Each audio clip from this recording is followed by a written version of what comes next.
Tapi kalau PKS mau bikin aturan seenak jidat melarang keluarga presiden ikut pemilu, maka kita juga mau dibikin aturan partai munafik jualan agama juga dilarang ikut pemilu. Secara spesifik, PKS harus dienyahkan dari dunia politik. Bukankah itu jahat atau diskriminasi? Lah, PKS saja diskriminasi, melarang keluarga presiden, kenapa kita tidak boleh?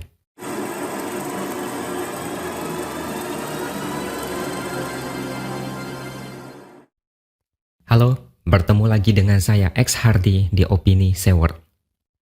Ketika Jokowi menjabat sebagai wali kota Solo, gubernur DKI dan presiden, sebagian besar dari kita tidak membayangkan anak-anaknya akan terjun ke dunia politik. Dua anaknya yaitu Gibran dan Kaisang adalah pebisnis, tidak ada latar belakang politik sama sekali. Tapi politik itu sangat dinamis. Apa yang tidak mungkin bisa saja terjadi. Inilah yang membuat Gibran terjun ke politik dan mencalonkan diri sebagai wali kota Solo. Menang pula dengan angka kemenangan yang sangat besar. Sejak itu, Jokowi dianggap sedang membangun dinasti politik. Suara-suara sinis ini datang dari kelompok sakit hati yang nalarnya sedang sakit. Mereka mau membodohi publik dengan mengacak-ngacak istilah dinasti politik.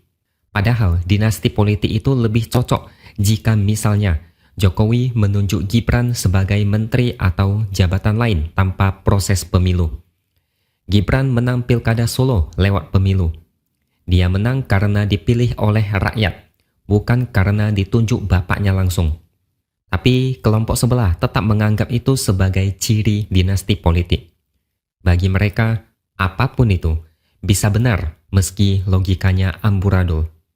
Dan baru-baru ini, Kaisang juga dikabarkan berminat untuk terjun ke dunia politik menyusul Jokowi dan Gibran.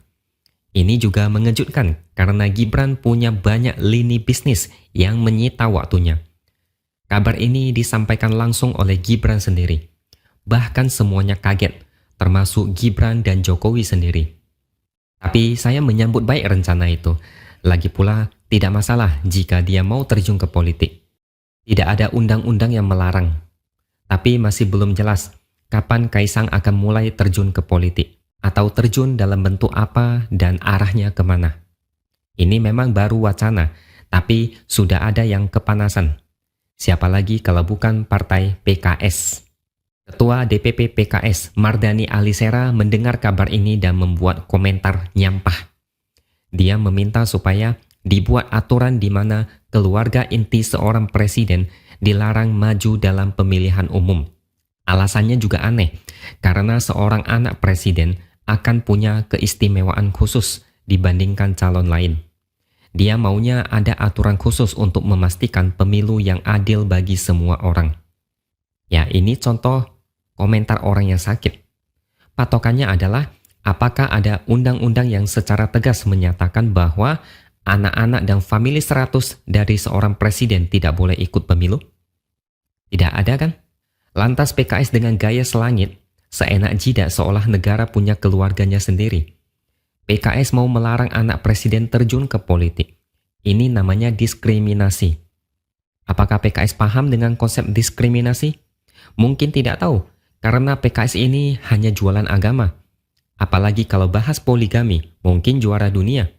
Kalau keluarga presiden dilarang berpolitik dengan alasan aneh, apalagi dinasti politik, harusnya dinasti Ratu Atut di Banten juga harus dilarang. Kalian pasti tahu betapa mengguritanya dinasti Ratu Atut. Biar saya jelaskan sedikit. Ratu Atut awalnya menjabat sebagai wakil gubernur Banten pada periode 2002 sampai 2005. Karena waktu itu gubernur Banten terjerat korupsi, Ratu Atut yang menggantikan posisinya. Dan pada pilkada 2006 dan 2011, dia berhasil menang sebagai gubernur Banten selama 2 periode. Tapi endingnya juga sama, dia terjerat kasus korupsi juga. Pengaruh Atut ini sangat besar karena nama besar ayahnya yang seorang tokoh berpengaruh di Banten. Kemudian suami Ratu Atut juga terjun ke politik sebagai anggota DPR RI. Selain itu, 2 anak juga ikutan terjun ke politik. Yang satu menjabat sebagai wakil gubernur Banten periode 2017 sampai 2022. Istrinya juga terjun ke politik sebagai anggota DPR RI fraksi Partai Golkar periode 2019 sampai 2024. Anak yang satu lagi menjabat sebagai anggota DPD RI selama 2 periode, yaitu 2014 sampai 2019 dan 2019 sampai 2024. Dan suaminya juga seorang wakil Bupati Pandeglang sejak 2016. Selanjutnya adik ipar Ratu Atut juga pernah menjabat sebagai wali kota Tangerang Selatan. Adik kandung Ratu Atut juga terjun ke politik dan menjabat sebagai Bupati Serang sejak 2016. Belum lagi saudara tiri dan keponakan Ratu Atut juga ikutan ke politik. Bagi yang tidak mengenal Ratu Atut dan jarang membaca beritanya, pasti bakal kaget setengah mati melihat banyaknya keluarganya yang terjun ke politik. Ya ini memang aneh tapi nyata. Tapi kalau menurut logika PKS harusnya teriak keluarga inti Ratu Atut tidak boleh ikut pilkada. Keluarganya punya keistimewaan yang tidak dimiliki kontestan lain. Atau kalau mau lebih gampang, AHY juga dilarang ikut pemilu karena bapaknya dulu adalah presiden juga.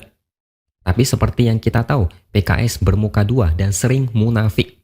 Setahu saya, PKS tidak pernah meminta agar dibuatkan aturan khusus untuk meredam keluarga Ratu Atut ikut berpolitik. Atau kenapa tidak sekalian melarang keluarga Amin Rais ikutan berpolitik juga? Kenapa hanya keluarga Jokowi yang didiskriminasi? Seolah keluarga Jokowi punya utang besar ke PKS dan belum lunas sehingga PKS gampang emosian dan baperan seperti anak kecil. Dari sini kita bisa simpulkan PKS panik dan kepanasan dengan kiprah keluarga Jokowi. Saya yakin PKS paham kalau keluarga Jokowi sangat dihormati dan disegani. Track record mereka bersih. PKS dalam hati yakin bahwa jika keluarga Jokowi ikutan berpolitik, pasti punya peluang besar untuk menang. Jadi maklumi saja penderitaan PKS selama 10 tahun terakhir ini.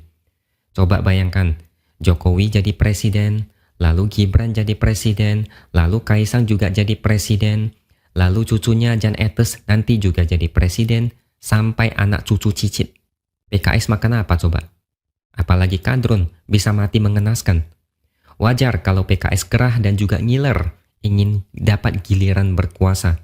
Tapi partai ini selalu jualan agama, sehingga pangsa pasarnya tidak pernah berkembang. Bahkan bisa tergerus. Jadi sampai kapanpun PKS tidak akan bisa jadi partai besar seperti PDIP, Gerindra, dan Golkar. Jualan agama di politik tidak akan laku selamanya. Tapi intinya siapapun berhak ikut pemilu. Rakyat yang menentukan, ada potensi menang dan kalah. Jokowi sampai detik ini tidak pernah menunjuk keluarganya mengisi jabatan strategis di pemerintahan. Anaknya Gibran ikut jalur pemilu secara adil dan tanpa perlakuan khusus. Jokowi juga tidak pernah kampanye mendukung Gibran. Jadi tidak ada istilah dinasti politik. Ini hanya kompetisi politik yang mana bisa menang dan bisa kalah. Tapi kalau PKS mau bikin aturan seenak jidat melarang keluarga presiden ikut pemilu, maka kita juga mau dibikin aturan partai munafik jualan agama juga dilarang ikut pemilu. Secara spesifik, PKS harus dienyahkan dari dunia politik. Bukankah itu jahat atau diskriminasi? Lah, PKS saja diskriminasi, melarang keluarga presiden, kenapa kita tidak boleh? Oke, sekian opini dari saya. Jangan lupa subscribe channel ini dan tinggalkan komentar Anda. Kita akan berjumpa lagi di lain kesempatan.